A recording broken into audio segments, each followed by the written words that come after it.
नमस्कार, मैं वैशाली और आप देख रहे हैं आजाद कलम न्यूज चैनल। आइए रुक करते हैं आज की बड़ी खबर पर। शराबबाजी कर रहे थे बाप बेटा। 12 बजते ही बेटे ने पापा के सीने में घोंप दिया चाकू। कर्नाटक के बेंगलुरु में 76 साल के बुजुर्ग की चाकू घोंपकर हत्या कर दी गई। हत्या किसी और ने नहीं बल्कि उसी के बेटे ने की है। दोनों रात को एक साथ बैठकर शराब पी रहे थे।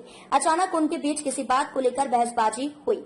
थोड़ी देर बाद बेटे ने अपने पिता को मार डाला। कर्नाटक के बेंगलुरु में एक बेटे ने शराब के नशे में अपने ही पिता की बेरहमी से हत्या कर डाली। जब युवक अपने पिता के सीने पर चाकू घोंप रहा था तो उस वक्त उसकी मां और छोटा भाई भी वहीं थे, लेकिन किसी की हिम्मत नहीं हुई कि बुजुर्ग को बचा सके। घटना बेंगलुरु के बाहरी इलाके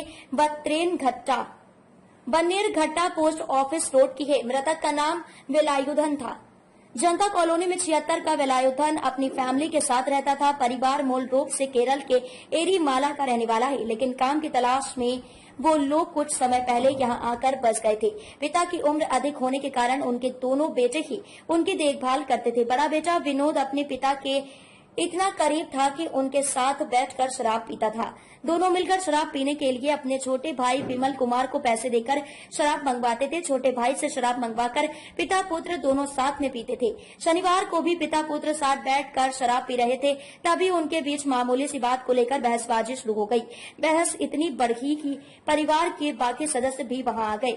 वो दोनों को शांत करवाने की कोशिश करने लगे, लेकिन दोनों ही पिता पुत्र और भी ज्यादा झगड़ने लगे। इस बीच दोनों एक दूसरे को मारने पीटने लगे। छोटा भाई बीच बचाव के लिए आया तो उसे विनोद ने धक्का दे दिया। फिर किचन से जाकर एक चाकू ले आया। अपने बुजुर्ग पिता के सीने पर चाकू घोंपने लगा। उस वक्त रात के 12 बज रहे थे। बुजुर्ग चीखता रहा, चिल्लाता रहा, लेकिन विनोद को उस पर जरा भी रहम न आया। वो पिता के सीने पर ताबड़तोड़ चाकू घोंपता गया। तब के लिए बस इतना ही। फिर होगी आपसे मुलाकात ऐसी एक और बड़ी खबर के साथ। तब तक के लिए नमस्कार। देखते रहिए आजाद कलम न्यूज चैनल। देश की आवाज ऐसी ही लेटेस्ट अपडेट्स के लिए हमारे चैनल को सब्सक्राइब और तुरंत नोटिफिकेशन पाने के लिए बेल आइकन प्रेस करना ना भूलें। यदि आप हमें फेसबुक के माध्यम से देख रहे हैं तो हमारे पेज को फॉलो जरूर करें। धन्यवाद।